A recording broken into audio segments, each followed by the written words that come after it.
Assalamualaikum warahmatullahi wabarakatuh. Alhamdulillah wa syukrulillah wa bini'matillah la hawla wa la quwata illa billah. Rabbi shrah li sadri wa yassir li amri wahlul 'uqdatam min lisani yafqahu qawli. Kepada yang kami muliakan segenap jamaah Masjid Agung Batam yang dirahmati Allah Subhanahu wa ta'ala, seperti biasa setelah melaksanakan sholat zuhur, sejenak marilah kita bersama-sama mengikuti kajian tafsir Asy-Syafi'i. Selama kurang lebih 10 menit ke depan, marilah kita bersama-sama niat thalabul ilmi dan juga niat iktikaf di masjid kita ini, agar duduk kita bersama oleh Allah dicatat sebagai ibadah. Adapun pembahasan kita kali ini sampai pada surat Al-Anbiya ayat 80. Allah berfirman, Bismillahirrahmanirrahim. Wa 'allamnahu san'ata labusil lakum lituhsinakum mim ba'sikum fahal antum syakirun.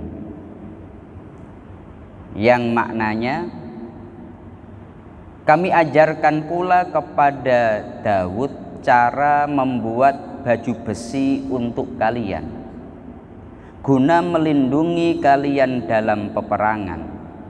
Maka hendaklah kalian bersyukur kepada Allah Subhanahu wa ta'ala.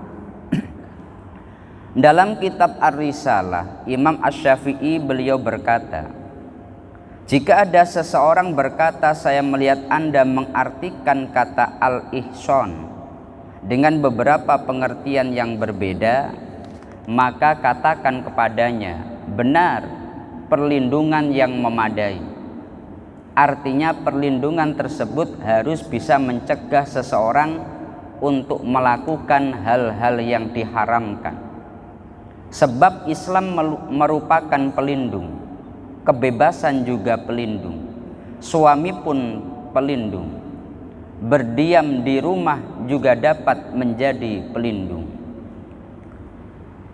Ayat yang kita bahas ini adalah ayat terkait dengan anugerah yang diberikan Allah kepada Nabi Dawud alaihissalam, bahwasanya Allah mengajarkan kepada Nabi Dawud untuk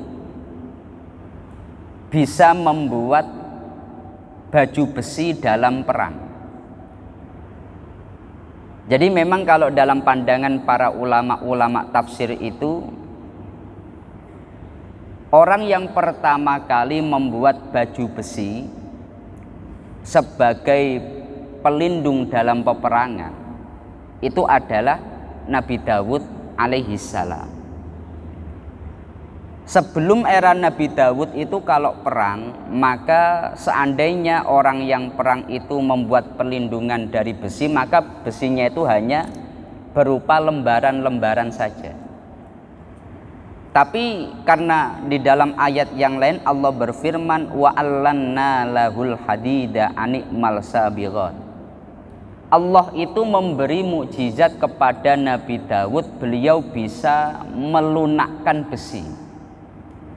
Maka baju besi Nabi Dawud itu menutupi badan, tidak berupa lempengan-lempengan lurus, tapi menutupi badan. Seperti kalau kita melihat film-film kolosal, baju perangnya seperti bentuk badan, lah itu gambaran. Yang pertama membuat seperti itu adalah Nabi Dawud alaihissalam. Kemudian dalam ayat ini juga menjadi sebuah penjelasan kepada kita, sebagaimana dalam pandangan Imam Al-Qurtubi, hadhil ayatu aslun fittikhadil sona'i wal asbabi wa huwa qaulu ahlil ukuli wal albabi. Dari ayat ini maka ini menjadi dasar bahwa hendaknya kita itu memang memiliki pekerjaan. Salah satu pekerjaan Nabi Daud itu adalah beliau pembuat baju besi ini.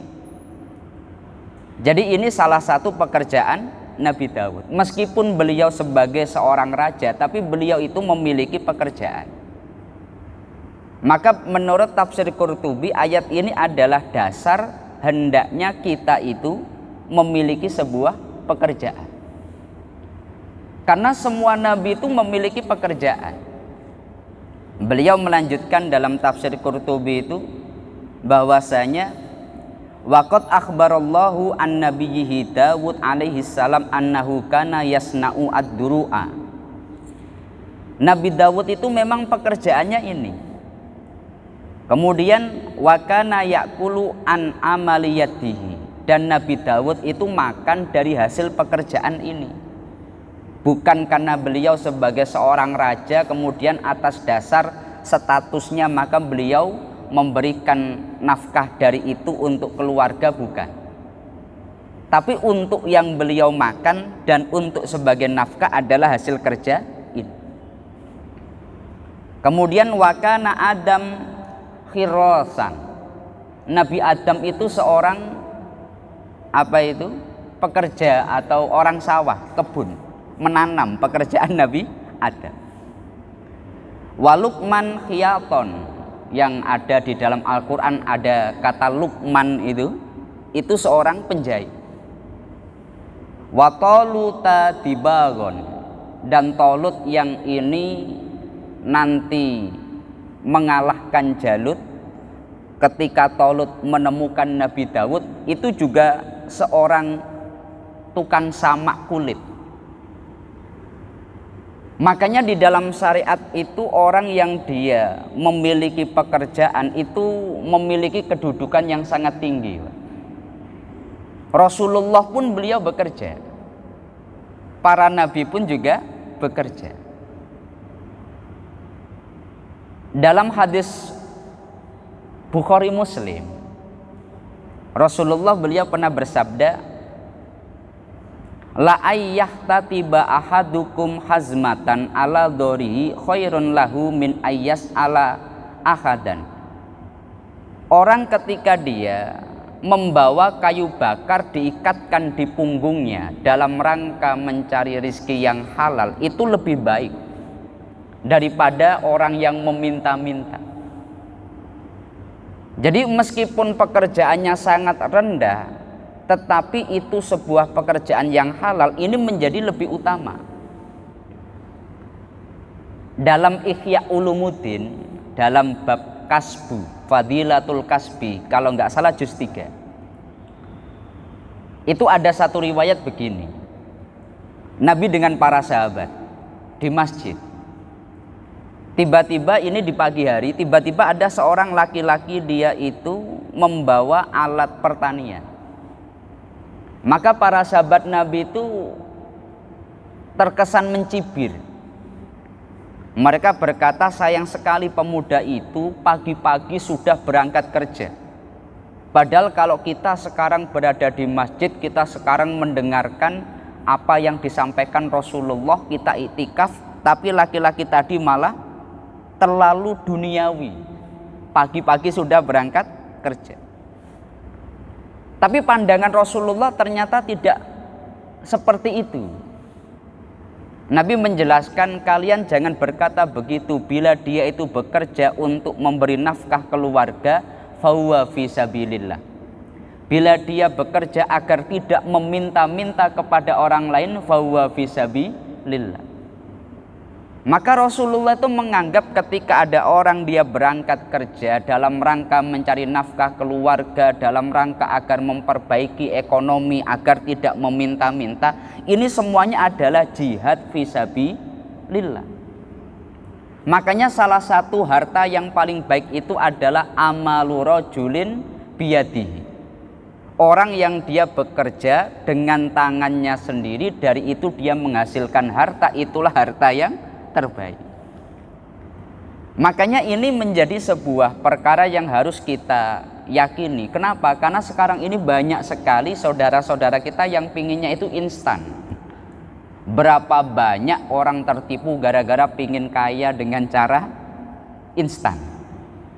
Ada orang yang ngaku-ngaku bisa menggandakan uang, oh rame itu yang ikut. Masalah tentang trading atau sebagainya, orang pingin kaya dengan cara instan, berapa banyak yang tertipu. Makanya penting sekali untuk kita ketahui bahwasanya syariat memberikan kedudukan yang sangat tinggi kepada kita bila kita mau bekerja. Kemudian dalam ayat ini juga menjadi sebuah makna bahwasanya ketika orang perang itu juga butuh perlindungan. Maksudnya bagaimana? Orang ketika dia perang itu tidak hanya sekedar bagaimana saya menjadi orang yang mati syahid, tidak. Tapi dia juga membutuhkan baju perang untuk perlindungan. Satu contoh umpamanya, ketika orang perang, udah saya nggak usah pakai perlindungan, yang penting kalau saya perang nanti mati syahid, maka dia nggak butuh memakai baju besi. Tapi ternyata Nabi Daud beliau memakai baju besi. Artinya bagaimana? Tetap harus ada ikhtiar. Jadi umpamanya contohnya para ulama-ulama kita dulu itu ketika laskar jihad kemerdekaan, para ulama banyak memberikan doa, para tentara berlatih perang, kemudian mereka mempersiapkan senjata. Ini semuanya dalam rangka asbab. Pun Nabi seperti itu. Satu contoh dalam perang Badar. Perang Badar itu salah satu kemenangan umat Islam terbesar, salah satu faktornya itu karena Rasulullah itu beliau memakai strategi. Jadi Badar itu nama tempat yang di situ banyak terdapat mata air atau sumur-sumur. Ketika Rasulullah berada di sana duluan, orang kafir belum datang. Maka salah satu strateginya itu sumur-sumur untuk minum itu ditutup semua. Hanya disisakan sumur yang ini dikuasai orang Islam. Ketika terjadi peperangan, orang kafir itu pikirannya tidak hanya sekedar perang, tapi bagaimana mereka mendapatkan air minum. Itu salah satu strategi.